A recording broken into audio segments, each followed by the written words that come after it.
Dubey sir आप शुरू कर सकते हैं. You can start. Okay.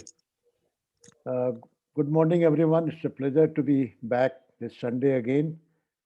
And we have Professor P. Krishna with us, who is our speaker. Professor Krishna doesn't need any introduction. So I'm not going to say anything about him since we all know him so very well. And Professor Krishna is going to speak to us on a theme of images. And I want to extend a very warm welcome to Professor Krishna and also want to thank him for accepting our invitation to speak before this group on a very short notice. So with these words, I welcome Professor Krishna and I request him to unmute yourself, sir, and you can start your discourse.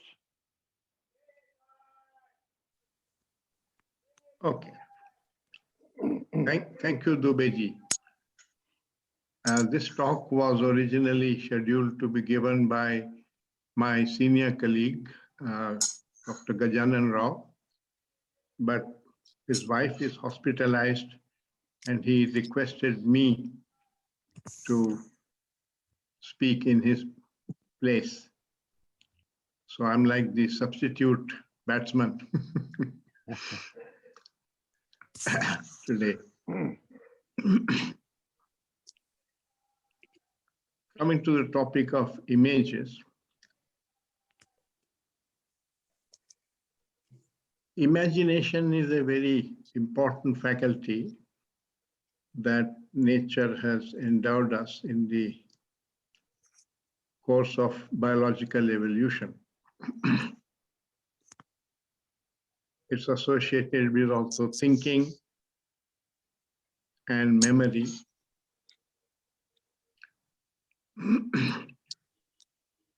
And Krishnaji and David Bohm had long discussions about this in the book Ending of Time, also there on the video,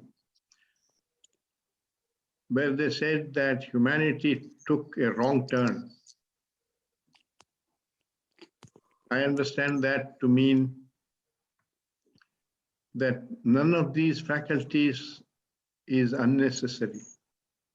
It came to us in the course of evolution in much greater measure than what animals were capable of.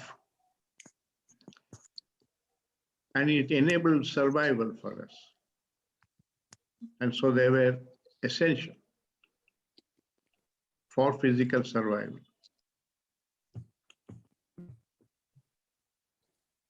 But nature has not dictated how we should use these faculties.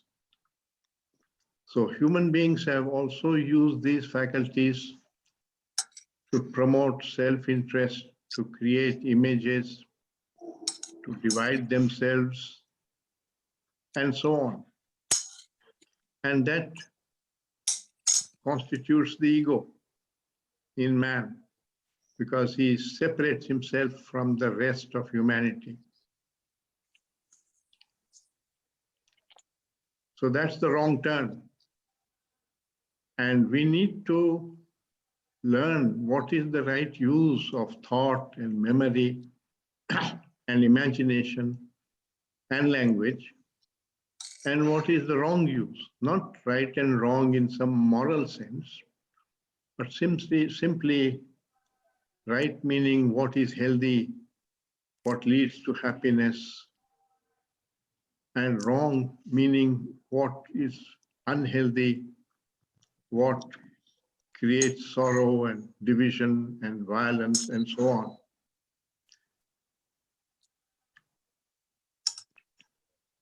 So that's what we need to investigate about imagination.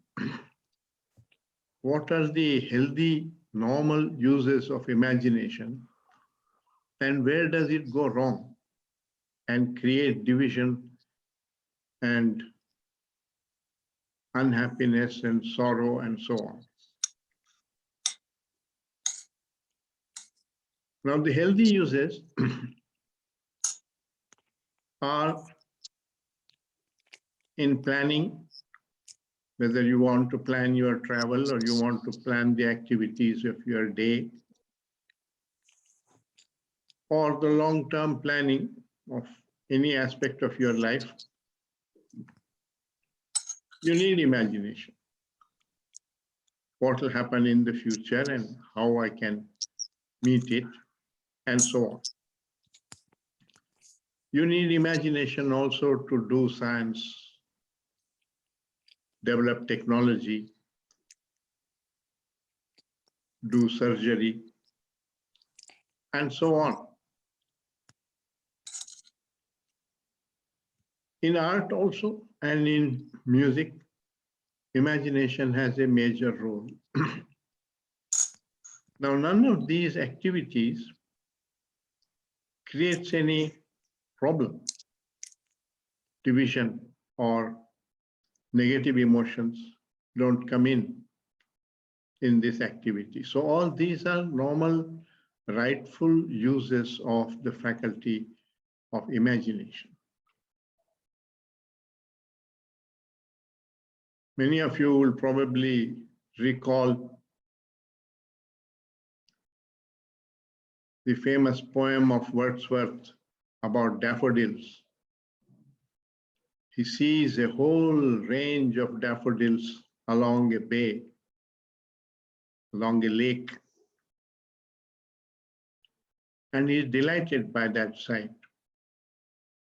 So he mentions that in his poem, and in the last paragraph, he says, I gazed and gazed, but little thought what wealth the show to me had brought.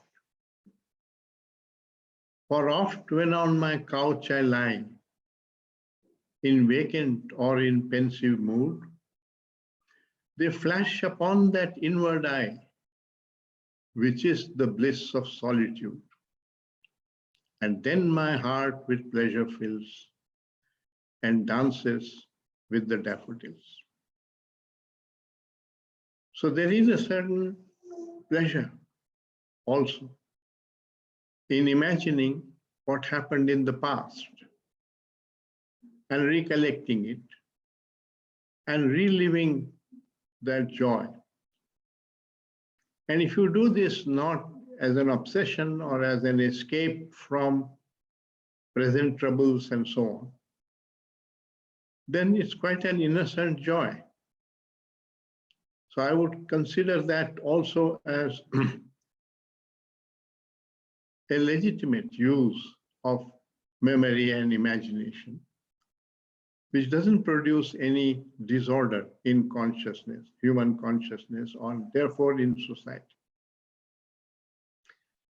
So there are a number of very healthy, useful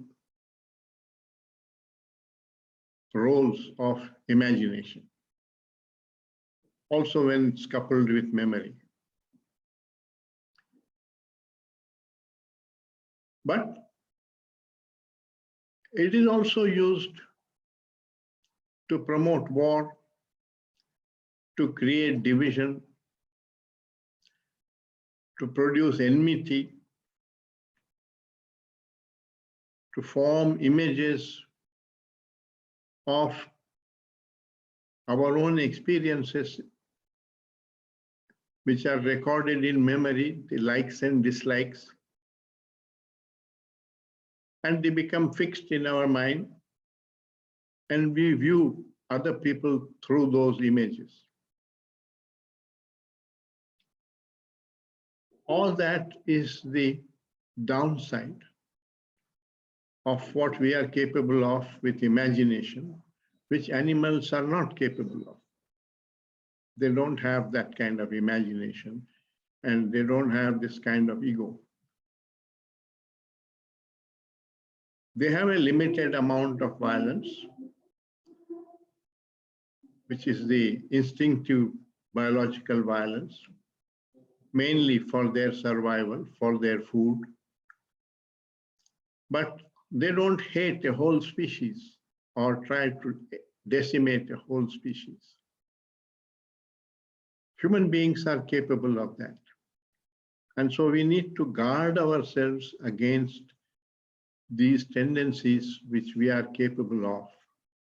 And if we don't, then we run into trouble. As we are seeing, we have run into trouble with the whole planet, with the atmosphere, with the environment, with possibilities of total annihilation of all life on Earth.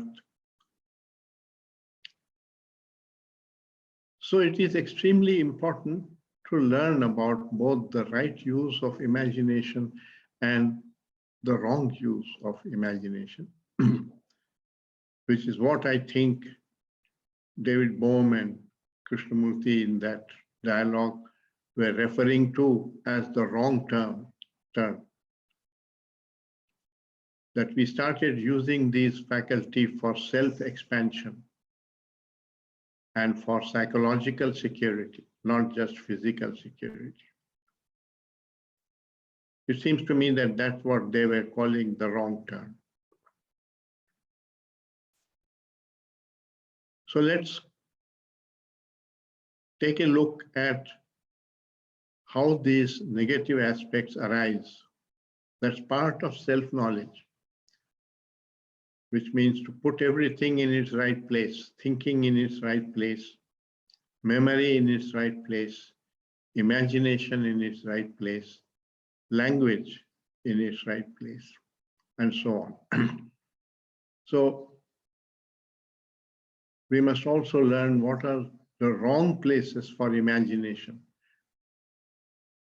where it creates problems in our life and in society.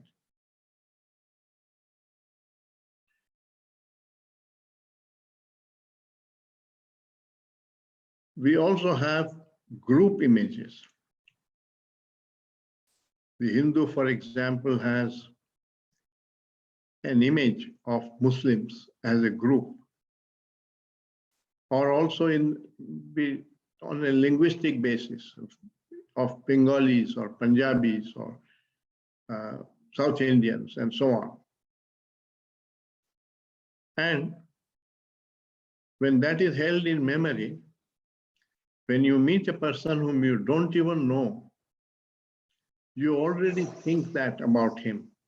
And so the image interferes in your relationship with that person. Instead of relating directly with the person, I relate through this image with that person. Like that, we have images about the different castes in Hindu society, and so on. That creates division. Then one imagines the motives of the action of a particular person. What you see is the action. You guess the motive. You don't know what that motive is. But you use your imagination, which means you put yourself in place of that person and imagine what would have been your motives in doing that action and attribute it to him.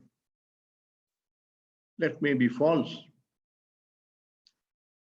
So there are a lot of prejudices, false notions, which develop out of such imagination.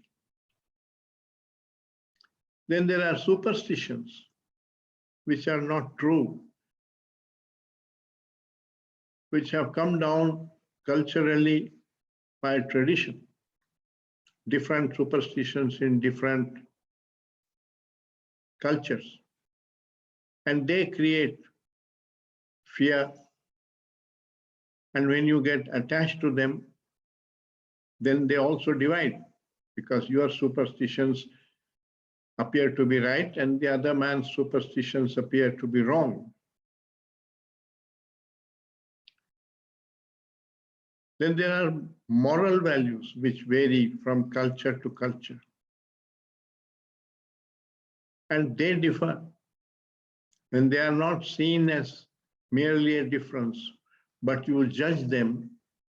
You judge the other person by your cultural morality. It goes wrong because he has not grown up with that.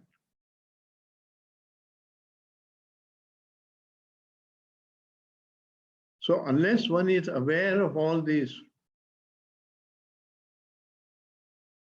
phenomena which divides people and how the image brings judgment and hatred of a person, without knowing that person and without understanding that person or his background, then it begins to interfere in relationships.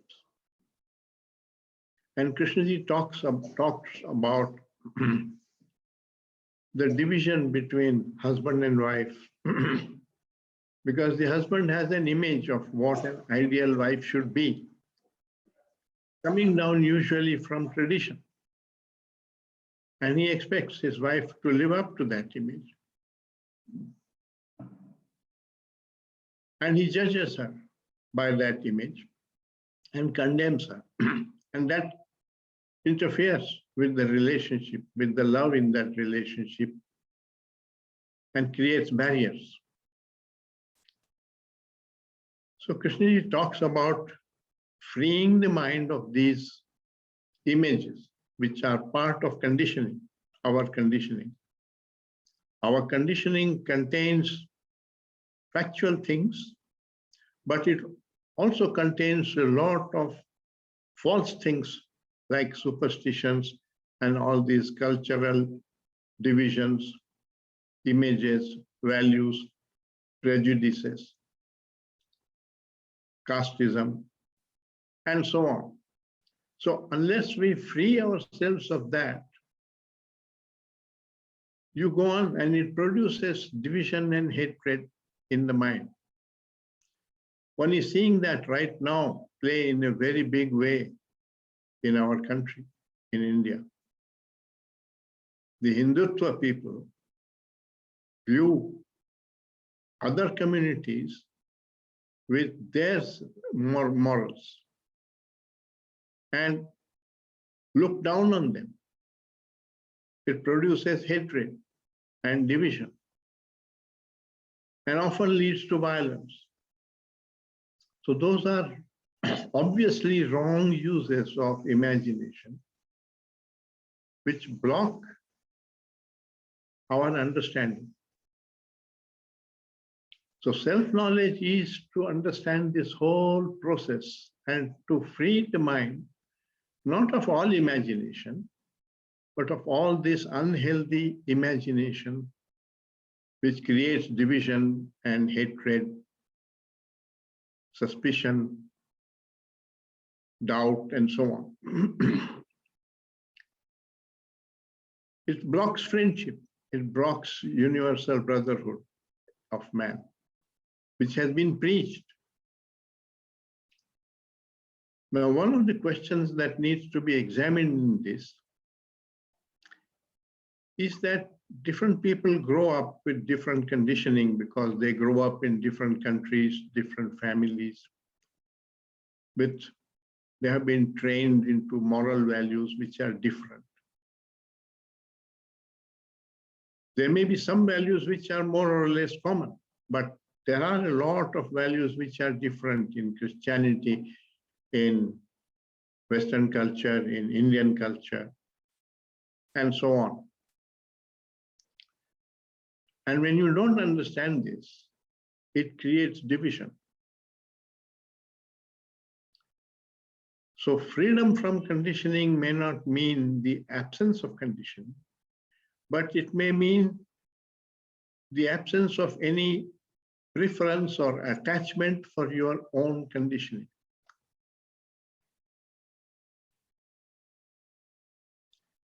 When you don't judge, when you just see a difference as a difference, it doesn't produce division.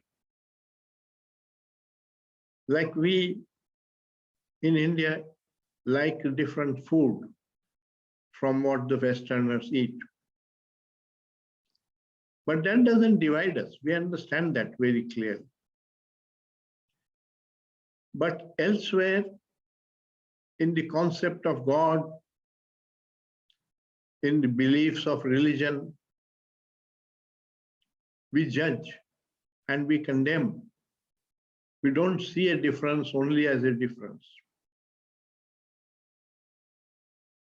You don't think that the Muslim prays to God in a mosque without a statue, because that's the way he has been taught from childhood, to pay obeisance to something called God or Allah.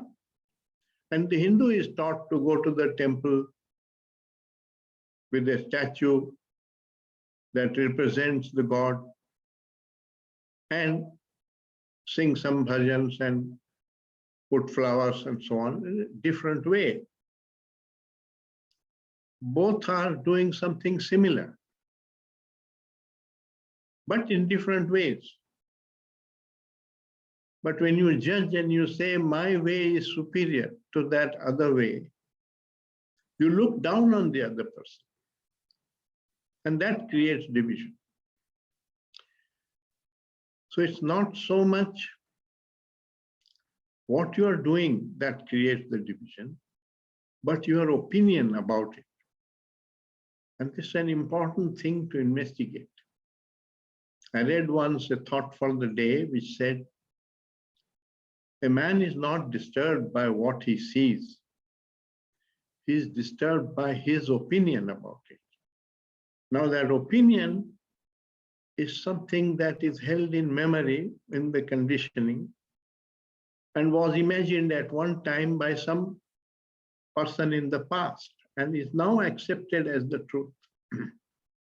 So this constitutes an illusion. Illusion means you take something to be true when it is not true. It's simply a construct of thought. It may have started 3,000 years ago or 2,000 years ago or in your own life.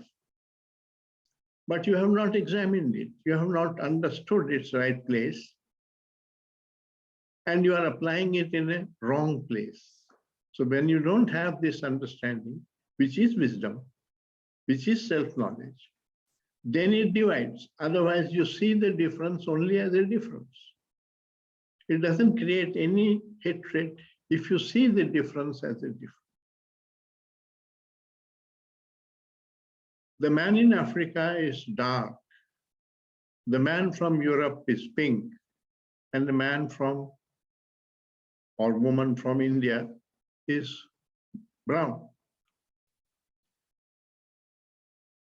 This is a fact. And if you were not aware of this fact, something is wrong with your senses. But the moment you say the whites are superior to the blacks, you become a racist. You have created a division between the whites and the blacks. It's going on right now in America in a big way in the US. The blacks have been subjugated for centuries, and they are now demanding equality, and the whites resent that.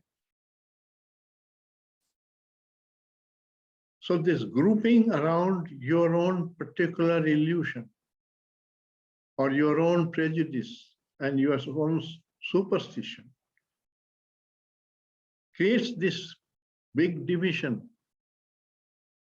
And all wars are born of such division. We have had more religious wars than even wars about property or land. So one has to understand why religion creates this division when it is really meant to unite.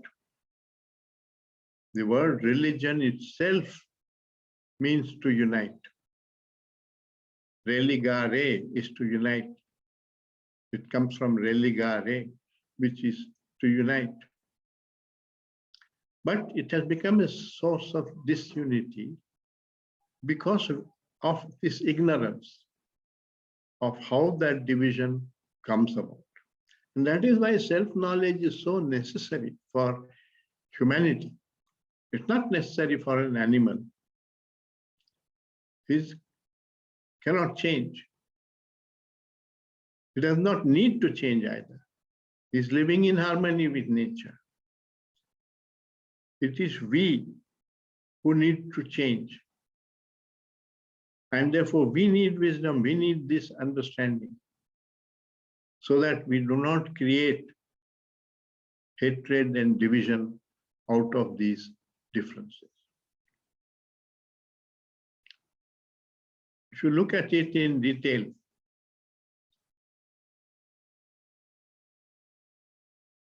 there is no real objective difference between the Arab and the Jew in the Middle East. Both have the same body and the same consciousness. We all share the same body and the same human consciousness. Because the body is made up of millions of years of past of biological evolution, which we have in common with all human beings of the earth. The differences are very superficial, external, the color of the skin or the shape of the eyes and so on. But all the internal organs, the blood supply, the heart and the organs, the doctor will tell you that it's exactly the same, whether you are Chinese or you are Indian or you are. So the body is, I mean, if you like me to put a figure on it, 99% the same as the body of the other person, 1% difference. But when you give tremendous importance to that 1%, it divides. And similarly, the consciousness is the same. Everybody has attachment, everyone has desire, everybody seeks pleasure, has fear, has sorrow. It's the same whether you are Chinese or you are Tibetan or you are Hindu or Christian or whatever. So it is our illusions that divide us, not facts. Facts don't divide us. And these illusions have been created by these images, which we have made with the use of imagination. And that's the wrong use of imagination. So to learn not to carry an image. Also in personal relationships. One day somebody behaves badly with you, rudely. And you form an image about him as a rude person, as a cruel person or an insulting person. And you avoid him in future or meet him next time with that judgment in your mind. So it interferes in your relationship. You're not approaching him. You're not able to approach him as a friend. It may be that on that particular day, he was in a bad mood. Either he didn't sleep properly or he had a fight with his wife or whatever. And that made him irritable and he spoke to you in a particular way. He may not be that way all the time. So from that partial knowledge of the person, we form an image about him which becomes wrong. So one needs to examine all this in daily life. You find that about the same person, one person has a very different opinion from another. So he has been kind and helpful somewhere, and that person has a certain image about this man. And the other person has an image of him being partial and cruel and so on. Neither image is true. Therefore, these images are false things or partially false things. But we rely on them. We think that the images that we have formed are somehow truth. And that's the illusion. When you accept something that is imaginary, not a fact, as true, then that constitutes illusion, and illusion divides us. Now, the way to get rid of illusion is to investigate what is true and what is false. When you see the false as the false, it drops away. But when you don't see the false as the false, it persists. So you must examine when you feel separate from another human being, whether it's based on false notions or it's a fact. And you will see that it is based on false notions. And that is what the Buddha also taught, that ignorance is the cause of sorrow. Ignorance not as lack of knowledge, but as all this illusion created by this faculty of imagination. Especially the imagination that is used psychologically in the psychological field. Memory that is used in the psychological field. Because an image of another person is both imaginary and it is held in memory. So this combination of imagination and memory creates a conditioning which produces prejudice and division. This whole process needs to be understood, watched, and one can be free of it if one sees the danger of it. But when you are not aware of the danger, you take it to be true and you act in your life based on this. So most of our decisions come from our conditioning, and our conditioning contains a lot of prejudices and false notions like these. And therefore, constantly, it is creating more and more complications in life. So to be simple has become very difficult. To be simple, you have to free your mind of all these images which divide. So that's how I look at this role of imagination and of images in our life, in our relationships.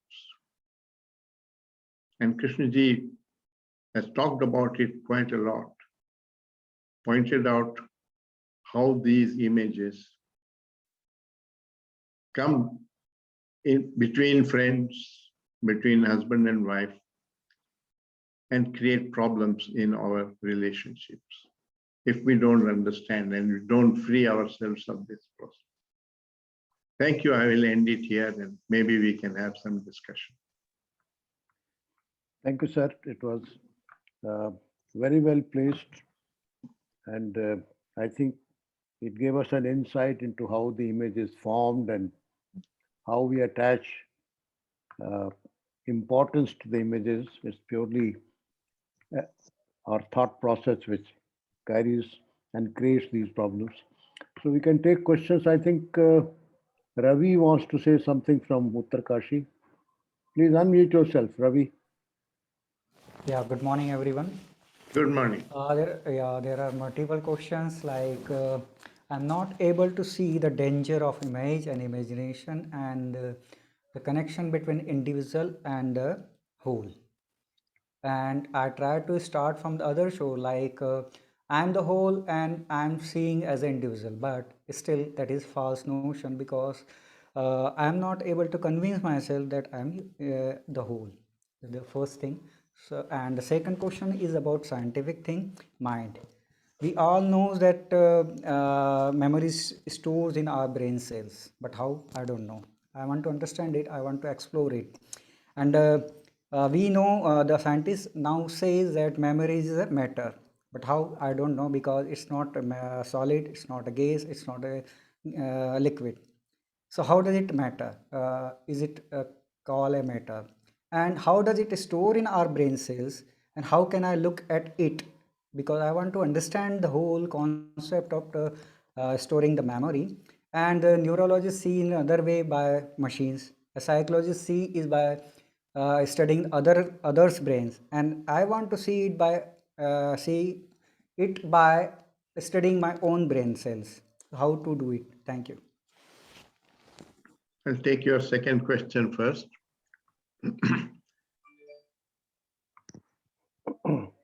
Memories and habits and tradition are all held in the brain as neuronal circuits which get activated when you have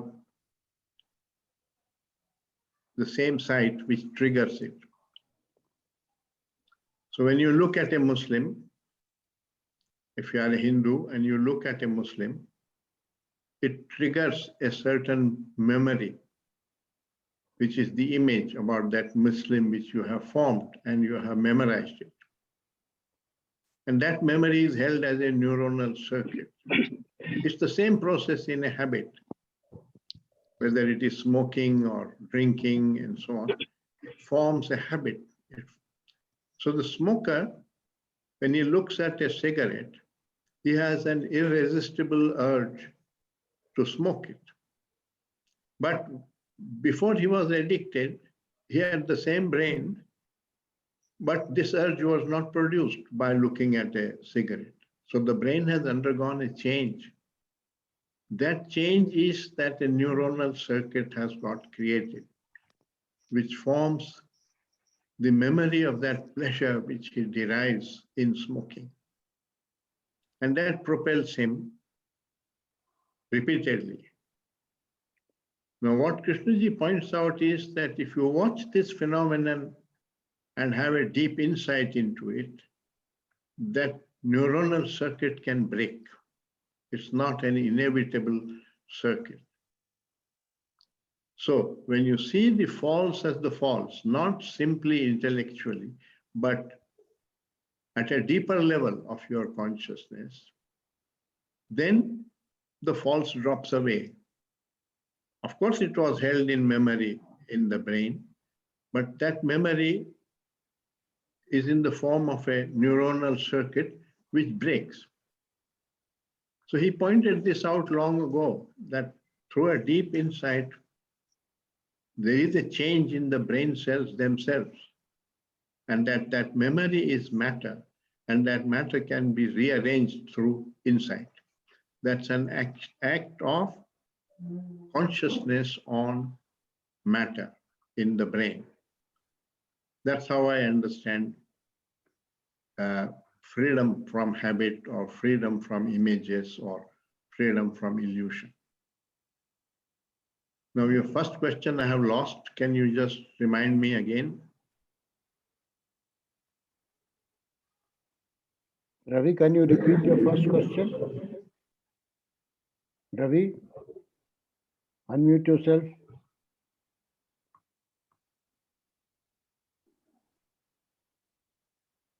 I was trying to understand the whole versus consciousness. I do feel that I'm individual, not in the body, in the form of Negro or Indian or European, but in form of the consciousness, like what the other person think. I do identify with that thinking, not with the body. So I'm trying to understand whether I'm individual or whole. I try to start it from the other shore, like I am whole. No, I've got your question. Yeah, you're repeating yourself. You have revived my memory about the question. Yeah. Okay. So the fact is that we are the whole of the consciousness of humanity and the body, and both the biological and the knowledge part, the factual part. But we differ from each other in these illusory parts, the conditioning. So I'll like to give you the answer which Buddha gave for this question. He said that two human beings differ from each other like two candles differ from each other. And that difference is not more than the difference between what this candle is today and what it was half an hour ago. Now that's a metaphor, but what it means is that the difference between me and you is of the same order as the difference between me and what I was 10 or 20 years ago. Because in the last 10 or 20 years, I have read a number of books, I have had a number of experiences, all of which are now stored in my memory, which were not there 20 years ago. So the difference between Krishna of today and Krishna of 20 years ago is a difference of memory. And the difference between me and you is also just a difference of memory. Factually, we share the same consciousness, the same body. But when you are very attached to your memories, your opinions, you feel separate. And you feel that you are a separate individual. And they said that that is an illusion. Illusion means it is simply created by a thought process. It's not a fact of nature.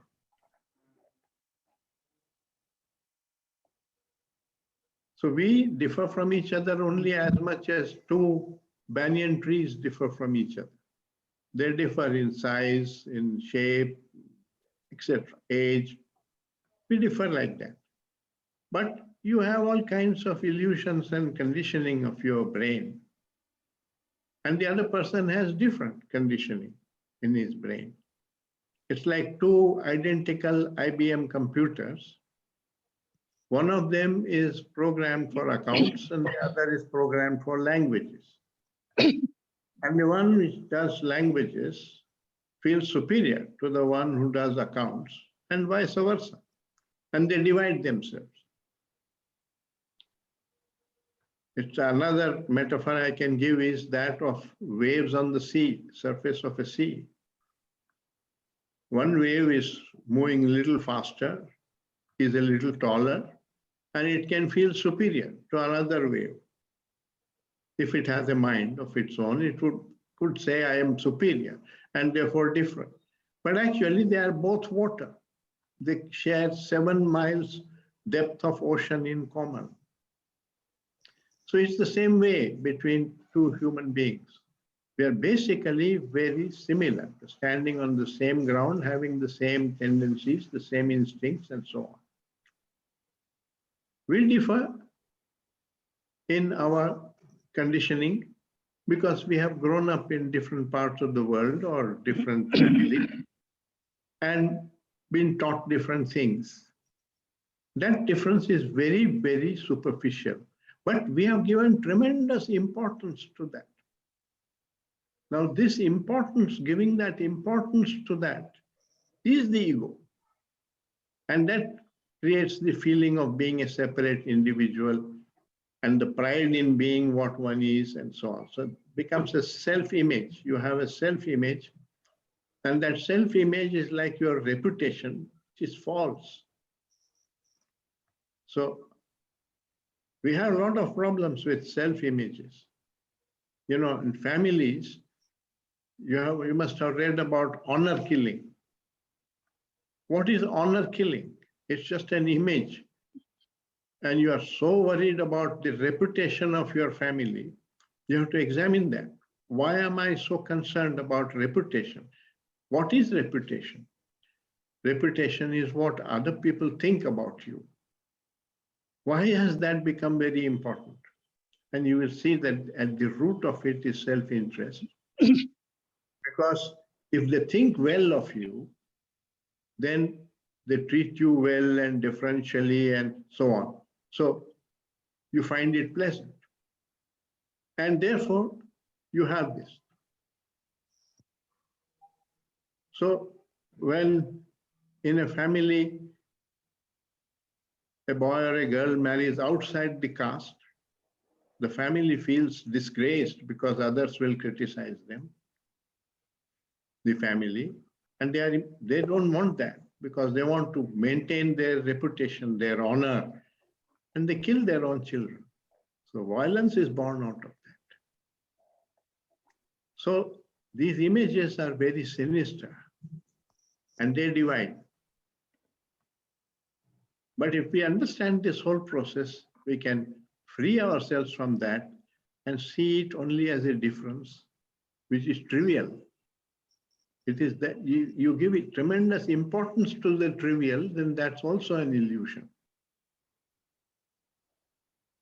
I hope I have to some extent what you want to know. Yes, sir. Thank you. Thank you, sir. I think we have some more comments. Dr. Harshad Parikh, you want to say something, sir?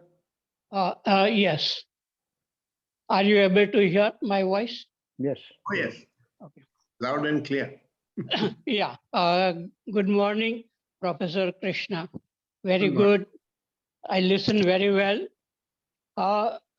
Krishnamurti said that from childhood, his mind was different. It was like a very silent mind. So there may be a mystery that we are from birth, we are carrying something with us from previous life. And of course, the science doesn't accept. But what Krishnamurti said, and many times he said, it has taken many, many years to create a body like this.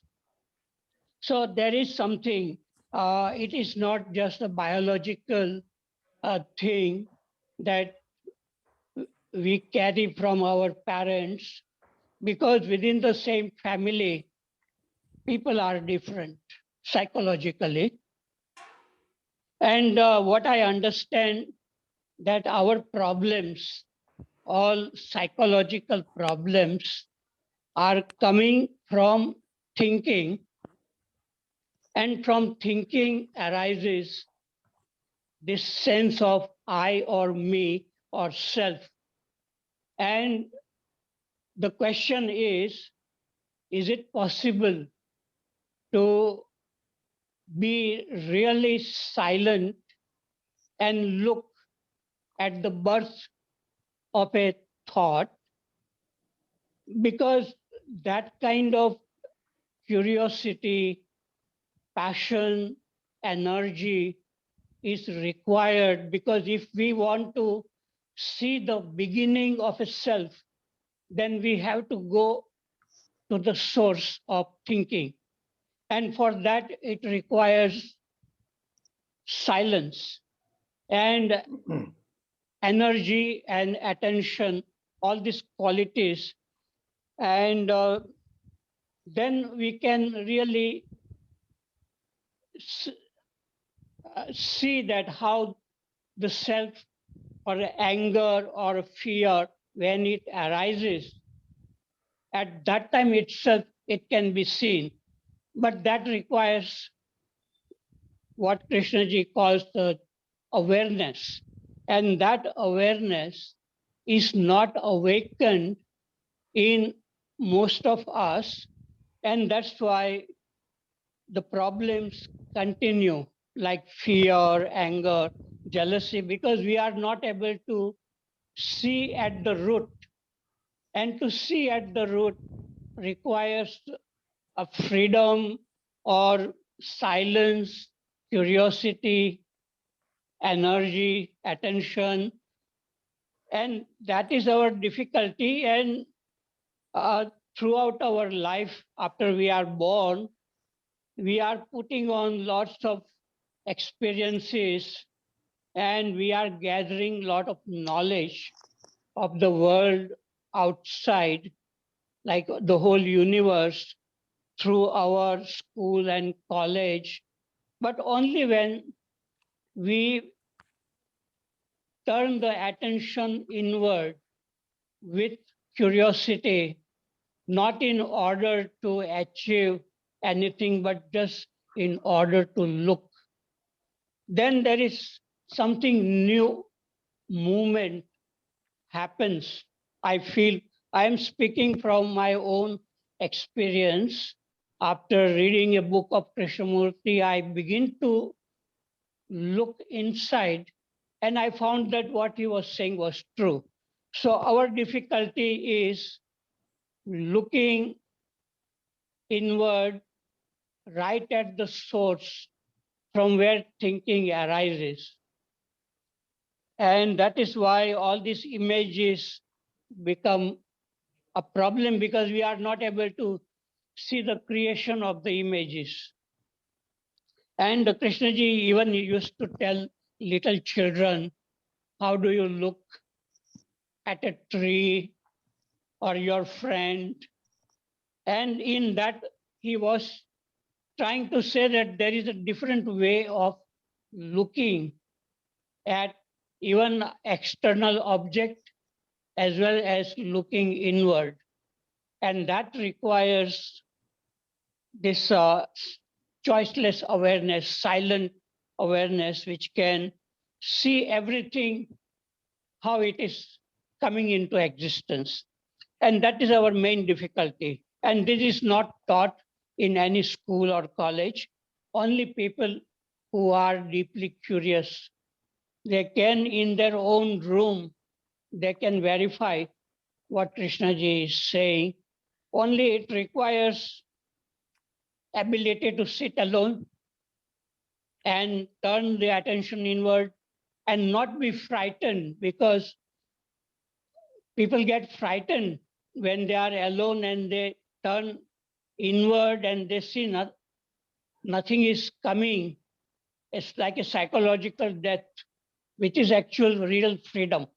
So this is our difficulty, that in order to go to the root of thinking requires something other than thinking. And that thing, which is called awareness, is hidden under dense layer of thinking, and it is not coming up through that dense layer. Only when there is a gap, a silence, gap between two thoughts, this awareness can come up, and then it can look from the top how these thoughts are forming. And that is our difficulty. Okay, I have finished. Thank you, Yeah. Harshad. Thank you, Harshad. I agree with what you are saying. And maybe that's why Krishnaji wanted to change education, that children should be brought up not with all this distraction away from one's own consciousness and all the time concentrating on the external world and on history and geography and so on, and the arts, without an emphasis on creating sensitivity and this silence and the need for awareness. And that was his purpose in starting the schools. But the difficulty, you know, you have also been a teacher and I have been also in these schools. The difficulty is where do you find the teachers? They come from society, they come with their conditioning. And the child meets the mind of the teacher. The child doesn't meet the mind of Krishnamurti. So do we. So I agree with you that this inquiry at this stage in our development, where we have been so strongly distracted away from the inner,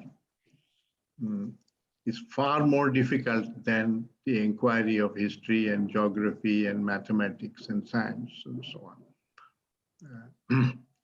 Perhaps that's the reason that the educationists have given up on it. But Krishnaji demanded that there should be excellence both in this inner journey and also in the external, in the academics and so on, because that is required for functioning in society. Thank you, But I sir. agree with you that this is far more difficult Difficult and easy, Harshad, often depends on what you have given attention to. Mathematics and differential calculus is quite difficult, but when you spend years on it, it becomes easy and simple. So that which you know how to do is simple and easy, and that which you have not paid attention to and you don't know seems difficult. So that we have to also be aware that this difficult and easy is a function of what you have given time to in your life. If you have been paying attention to the inner, then the inner might become simpler than what it is now. Thank you, sir. We have a question from Harish ji. Please go ahead. Okay. First of all, my pranams to Professor P.Krishna, Dubey and all other friends. Namaste, Harish. Yeah. Well, first of all, I hate to use my mobile phone, but in this rural belt, that is all I can manage. And in case I become inaudible, please. Your picture and sound both are coming quite clear, so don't hate your cell phone. Yeah. Okay. But of course, last time there were complaints that my voice was breaking and all that. So if that is the case, I will quickly switch off the video. But meanwhile, I enjoy being visible and seeing people. Well, first of all, I mean, heartfelt request to bear with me what I want to say. And as a matter of fact, I am with Professor Krishna on the same page. Our differences seem to be more semantic than perceptual, except for the last point. So let me pick up one by one. And my endeavor is to help the discussion probe a little deeper, not to contradict or refute what Sir has expressed this morning. First thing, in the probably very first sentence, Sir said, we all humans are endowed with the faculty of imagination. I'm afraid the faculty of imagination is not exactly the faculty or the habit of image formation. Like Einstein said, imagination is more important than knowledge.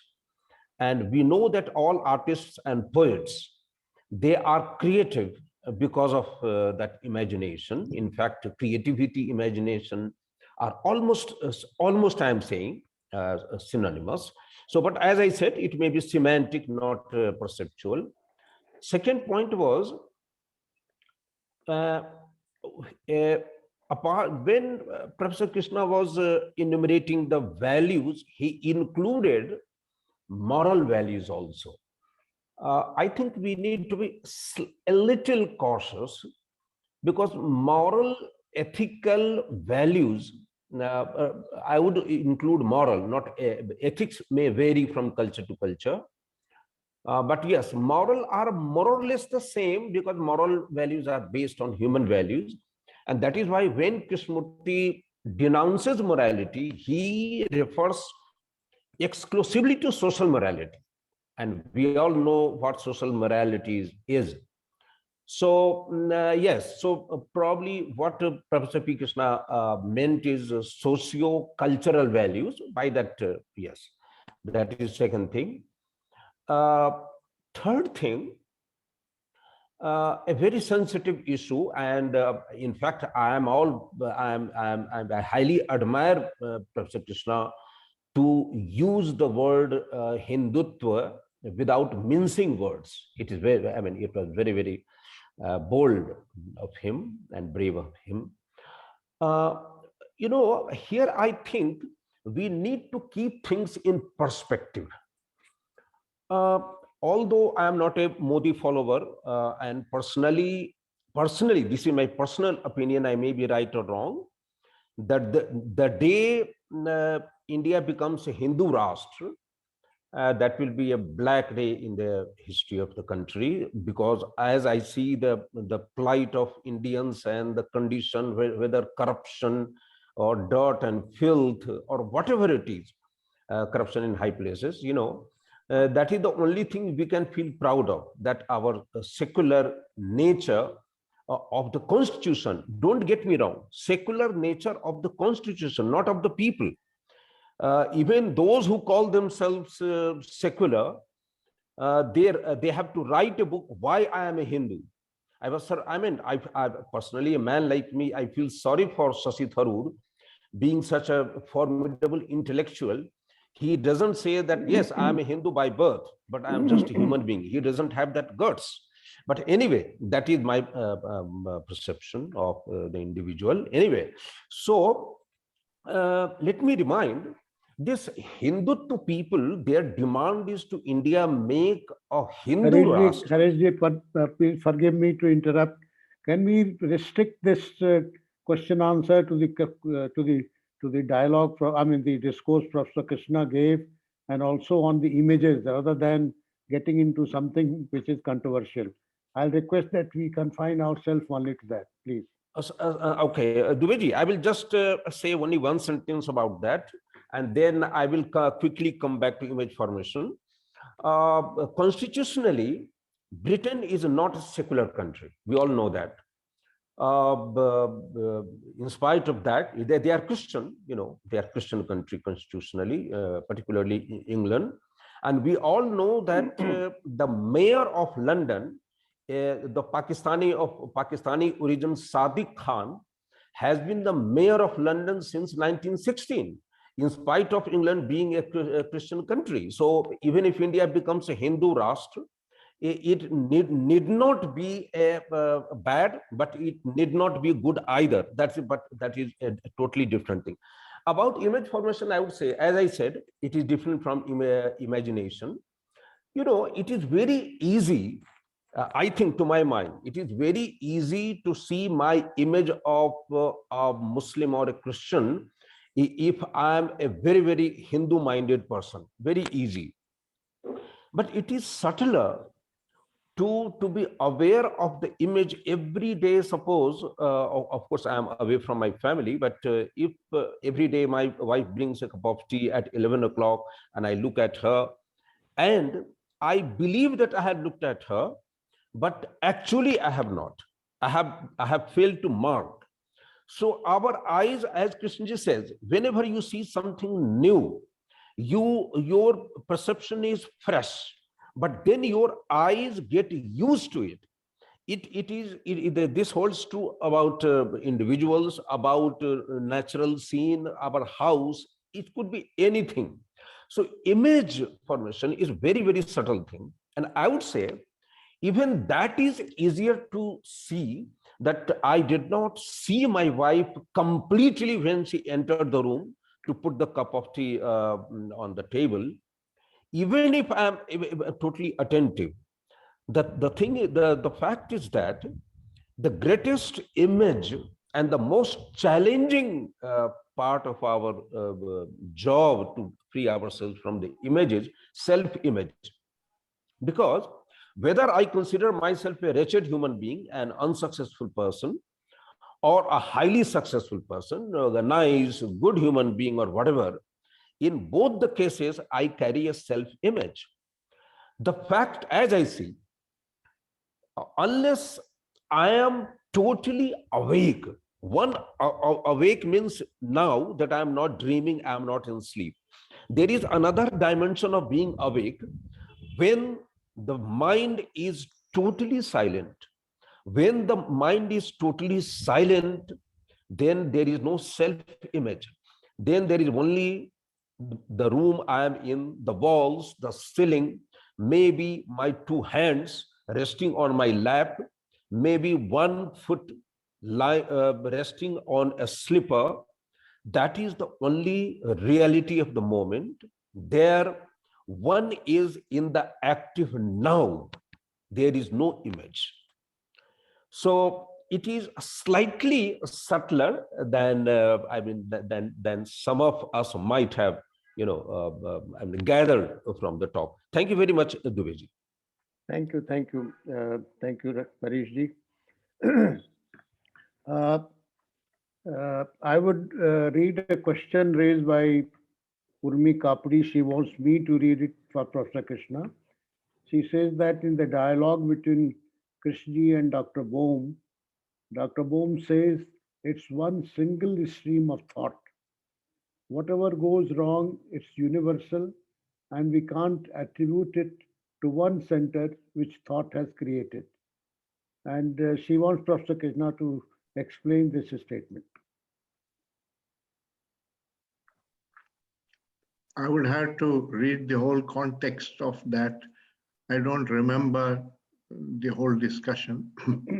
So I'm not in a position to comment on this statement without reading the context. Okay, sir. We'll go to next questioner, Mr. Sri. Would you please unmute yourself? Yeah, unmute. Yes, please ask. Yeah. Good morning and wonderful talk by Professor Krishna. I would like to go into the genesis of, as Krishna ji has said, emphasized on every occasions, every talk, and Krishna ji, Professor Krishna also said about it, that for image building, for anything, we have the thought which is responsible for anything which is happening. I would like to know what is the genesis of thought, how the thought is created, and with that, the awareness, what we talk about, what is the genesis of awareness, how that awareness is created, how that thought is created, how it is originated. So I would like to ask this simple thing. Thank you so much. Thank you. Yes. Awareness is an intrinsic capacity of consciousness. And when the child is born, it is already having awareness. It may not have thinking, but it has awareness. And therefore, he connects what he sees with his senses, the sound that he hears with the word that you mentioned, and he picks up language, and so on. So awareness is primary, and language and thinking are later developments which come from the environment and the experience of the child. All of us have been children like that. So for all of us,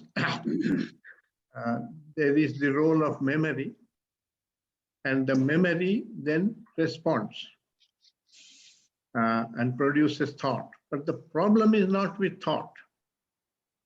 The problem is with psychological thought, which is judgmental and produces like and dislike. That creates division. So if you just observe what is going on without judging and without just as part of awareness, but without bringing in your judgments and so on, which are from your conditioning, then there is no problem. There is no image formation and no division arising from it.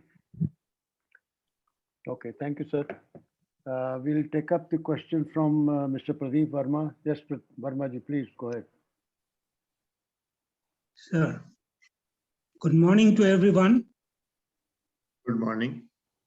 I have certain very basic observations. What I have seen, what I could see, of every one of us can see it. We all can see that we love images, a fact that can be substantiated loudly with the popularity of the Facebook. Technology has powerfully supported this narcissistic love. There are n number of cases where this obsession with self-image has ended in loss of life, and that to a young life that could have served human life in a much better way. Nothing wrong with images, nothing wrong with thoughts and the power of imagination that is capable of making breakthroughs. The crisis is in me, in human consciousness, that is being manipulated tirelessly by media and large corporates. We may see this love deeply. We say we love images. We may see this love deeply and differently. What are the sticky points in what we call love? You see? And one question I have is to Dr. Krishna, what is behind taking a wrong turn? Origin of wrong in me? That is one question I would like to ask him. Thank you very much for giving me time. Thank you.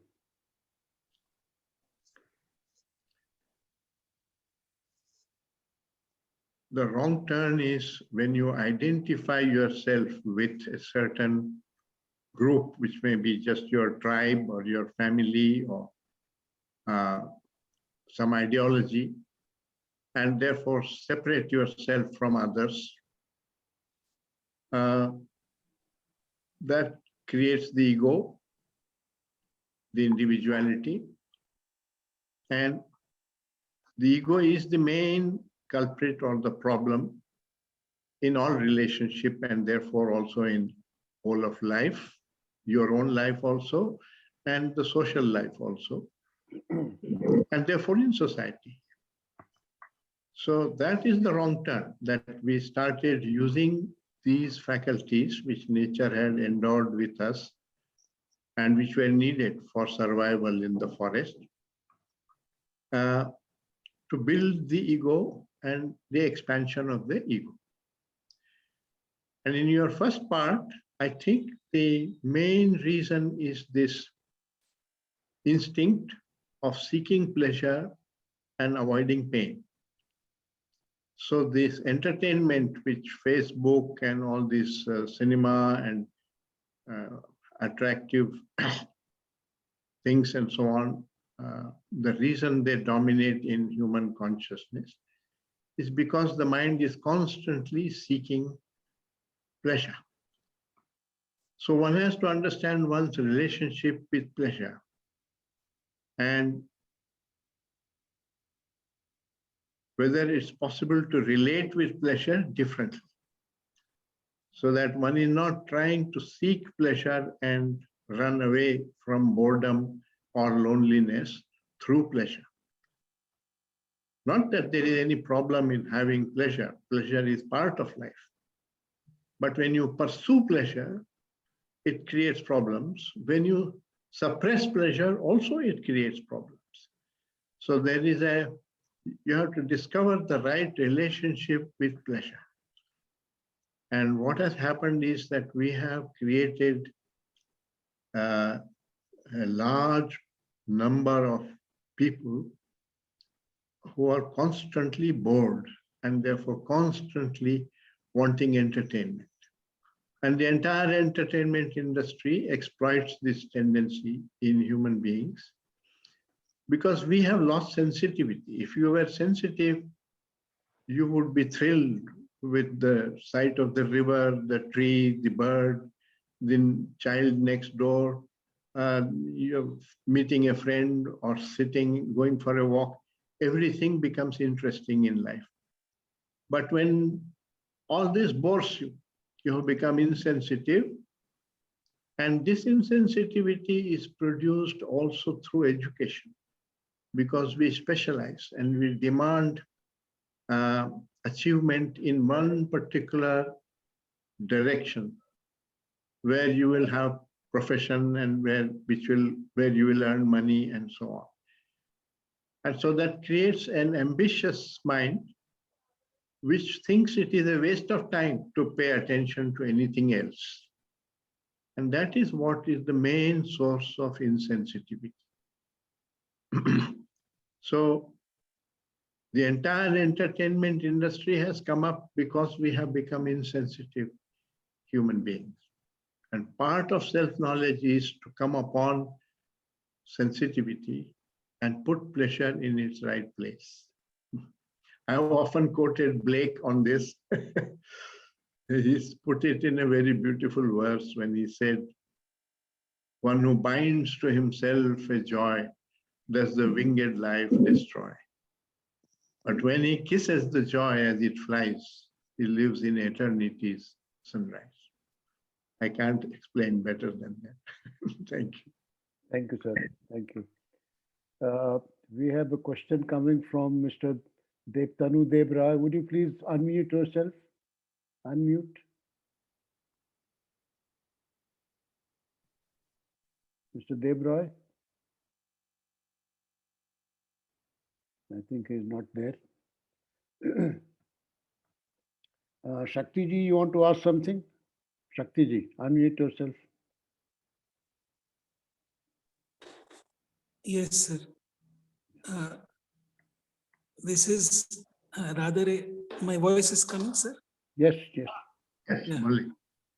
Yeah, it's rather a silly question, but you see, so many years I've been reading and Shakti ji, we have lost your voice. that the images are formed. Images are formed when there is no observation. And then this observation mode, it goes away again and again. Then I need to be reminded by someone or by some book or something. It doesn't become the default mode. I cannot see what is wrong in the whole approach which I have taken. Thank you, sir. Thank you, Shakti ji. Yeah. I don't think there is anything like wrong here, Shakti ji. We have grown up with habits and with nostalgia and memory and the pleasures of memory. And we like to revel in it. And that makes us insensitive because we have not paid attention to the rest of life. It sometimes becomes too late when we learn about this in the late age. That's why Krishnaji wanted to change schooling, because children need to become sensitive right from childhood if they are brought up differently. And then it would not be so difficult. But once you have got conditioned into ambition, into achievement, it becomes very difficult to pay attention and so on. The mind gets distracted. And later on, to go back to this religious mind, you can attempt it. It is difficult because the habits block it. The conditioning blocks it. But one can still do to some extent, and wherever you get is where you get. I would give the analogy that when you start reading physics or any subject, different people come to different levels of understanding. And in the same way, in self-knowledge, when you attempt it, you will come to the level that you are capable of. But you may never know what total freedom is, or what that completely silent mind is, and so on. Not to be discontented about it, not to be dissatisfied about it, because there is no reason why each one of us should experience what Krishnamurti experienced. This inquiry is not meant for becoming like him. It's just meant for understanding ourselves. And you understand to the extent you can, provided you have that learning mind, which Krishnaji has talked about. But don't make a destination Otherwise, this itself becomes a desire and ambition process. That's how I view it. Thank you, sir. Thank you. We have a question from Mr. Debtanu Deb Roy. Would you like to ask now? Yes, sir. Hi, Krishna, sir. Good morning, everybody. Good morning. So, sir, with hindsight to what you had to say about intention and motive being the two underlying principles to create or formate any kind of image, what I would want to know is that once we imagine in all our consciousness and awareness, so does imagining within the boundaries of consciousness, one gets to realize freedom? Is it a part of it, or is this something which has to be recognized and realized outside the boundaries of consciousness? So this is my question to you. Like, how does one individual realize his freedom? Because I've often done this, you know, when I imagine or when I curate my imaginary ideas, I come to this point where I feel very emancipated. So does this actually construe our consciousness, or is this something outside of our consciousness? Depends on what you mean by consciousness. The consciousness that we are normally aware of is our conditioned consciousness. And the consciousness that is beyond that, the universal consciousness, if you like, which is not your individual consciousness, eludes us. It is acting. It is acting also in your body. It's part of the order of nature, not created by your mind. So it's beyond the mind. But we have given such a tremendous importance to our own personal intelligence, which is the intelligence of thought or of your individual self, that it has supplanted the use of nature's intelligence in our consciousness. And that, I think, is in a way the wrong turn, that we have learned to get away from nature, the intelligence of nature. If our learning and our intelligence would be in harmony with nature's intelligence, I think there would be no division, no dichotomy like this. Thank you, sir. Thank you. I think we are just two minutes left. So I'll take only one question since Dinesh ji has not asked. So I'll request Dinesh ji to unmute yourself and please ask.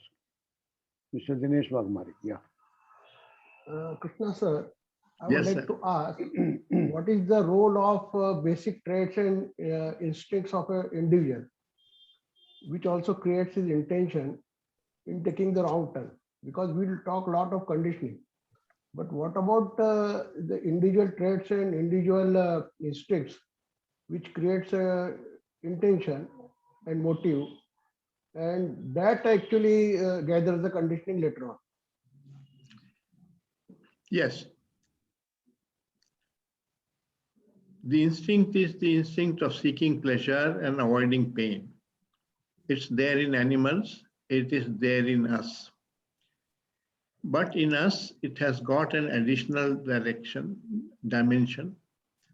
It's not just seeking physical pleasure and avoiding physical pain, which is part of security, physical security, but it has entered the psychological realm. The psychological realm is a creation of our thinking and our imagination and our memory, all that which we have been talking about as images and so on. And so one is seeking psychological security, security for your reputation, which is a psychological thing. It's not factual. For for your self-image, which gets hurt when somebody criticizes you, and so on. And so that is the additional dimension that the human consciousness creates with all this capacity for imagination and memory. And that's the wrong turn, that we have created the ego faculty. The ego is seeking psychological pleasure and avoiding psychological pain. Psychological pain is insult. Psychological pleasure is approval or praise, and so on. So one has to free oneself of this constantly. You have to ask this simple question. Why do I feel insulted or bad when somebody criticizes me? And why do I like it when somebody praises me? It begins from there. That means the mind is not seeking truth. It is seeking pleasure. And that's the beginning of the ego. Thank you, sir. Thank you. Thank you, sir. Thank you. I want to close the session now with a huge thanks to Professor Krishna for speaking before this group. And I want to announce our speaker for the next Sunday. Many of us know him. Mr. Donald Creedon is going to speak to us next Sunday. He's from Ireland, and to accommodate his time, next Sunday our talk will be at 6 p.m. And Donald has been a regular visitor to Rajghat, and he has also been a Buddha Krishnamurti fellow in Rajghat when Rajesh was the rector there. So with these words, I want to thank Professor Krishna once again, and thank you all for being a part of this discourse. Thank you. Thank you. Thank you, sir. My Thank pleasure. you. Thank you. And thank you, Dubeyji. Thank you. You may close now, Modak. Yes, yes.